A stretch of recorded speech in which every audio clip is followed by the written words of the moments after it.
Hello, everybody. I feel like it's been a while. I miss you guys. How are you? It's the Intern Queen. I'm back, and today we're talking about entrepreneurship. I do a lot of videos on internship, a lot of videos on career, but so many of you ask about how I started my business and tips for entrepreneurship. So I'm going to make sure to link any relevant videos on how I started my business below. And I want to give you all some tips on entrepreneurship. A lot of people are starting businesses. In fact, I started Intern Queen almost 13 years ago now. And when I started my business, it wasn't that common for young people to start their own businesses. And of course, now that has changed drastically. So here are some tips for you all so that you guys can go out and start your own businesses. Starting Intern Queen was one of the best things that I've ever done. I have no regrets, but I do have some tips for you. So listen up, here you go. And by the way, if you don't subscribe to the channel, make sure to subscribe and then sign up to receive the notifications so you know that whenever we put out a new video. And you guys know that we put out videos every other week here on the Intern Queen YouTube channel. So let's dive right into entrepreneurship. So my first tip for you guys, and I do have some notes here, is passion does matter. I do believe that in order to get in the trenches and to really dive into entrepreneurship, you have to be passionate. You have to have a gut feeling, like in your belly, that this is the right thing for you.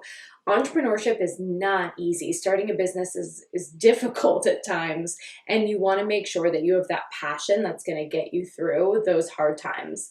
My second tip for you guys is that even if you're passionate, you gotta have a plan on how you're gonna make money. Now, if you have an investor, right, if you have a lot of money to start your business with, making money right away isn't gonna be crucial. But if you're like me and you have no investment money, you have a little bit in the bank and that's it, you got to figure out how to make money. So make sure to follow up that passion with some type of business plan on how to make money. Now, did I have some formal 25-page document or spreadsheet on how to make money when I started Intern Queen? No way. I was in my early 20s. I did not have that. And I don't want to pretend like I did, but I did know that I was going to have to make money, and I was going to have to make money fast if I wanted to keep the lights on. So make sure that number one, you've got passion and that gut instinct, but number two, you have a plan on how this thing is going to make money for you. My third piece of advice is know the landscape and say hello. One of the best things that I did when I started Intern Queen was I looked up all the other internship and career companies out there, and I called everybody up or emailed them whatever information I could find. And I introduced myself. I said, I'm joining the space, and basically like, let's play ball. And I'm sure at the time, some of them liked me and some of them didn't, right? Now we've all become friends over the years because I've been doing this for so long. But I think it's really important to know the people in the space and just remind yourself that it's okay to collaborate. As they say, collaboration over competition, and there's plenty of room in the sandbox for both you and me.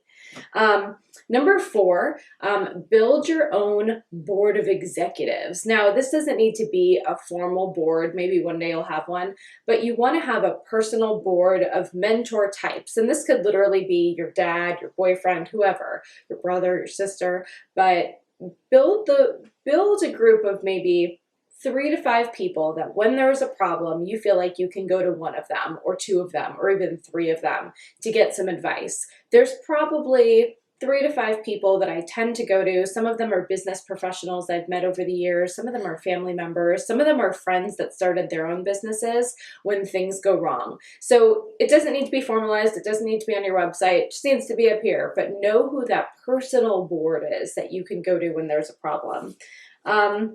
Let's see, and my fifth tip for you guys is to stay ahead of the curve. Whenever you feel comfortable in whatever your services, offerings, content strategy is, try to push yourself to test a new offering because times are always changing. Last year, 2020, my business got tested, like as did everyone else's, right? With COVID, we did a lot of in-person college events, and all of a sudden college was closed. We couldn't do that. And we had to quickly shift and test out virtual events. Now, luckily, we had tested virtual events in the past, so we knew how to do them. So we had the infrastructure set up and ready to go. And I think that put us ahead of some other businesses in that time. So always push yourself to test and try new things and to stay ahead of the curve. Again, I've been doing this for almost 13 years and I've seen trends change. We used to do campaigns over Twitter. Now we do campaigns over Instagram. Now we do campaigns over TikTok, right? It's always changing and evolving. And my last tip for you guys is make some time for you. There's definitely this stigma, it's the girl boss stigma, right? And I'm not going to lie, I have read into that before, and it's that you have to be working all of the time if you're going to be successful. And that is not true. If you have not read my book, Get It Together, we'll link it below. Please read the book, but make some time for you. It's typically the times when I'm not working, when I'm going on a run, or back in the day when we used to traveling with my family, spending some time lounging around. That's when I have the best ideas, right? That's when my brain has enough freedom and space to actually have new ideas. Otherwise, I'm just so in the work, I can't think about anything. So make some time for you. If any of you guys have specific questions about starting a business, I'm here for you. Use me as a resource. You can either comment on the video, or you guys know how to find me. You can email me and I'm happy to help. But thanks everybody. Don't forget to subscribe to the Intern Queen YouTube channel, and I'll see you next time.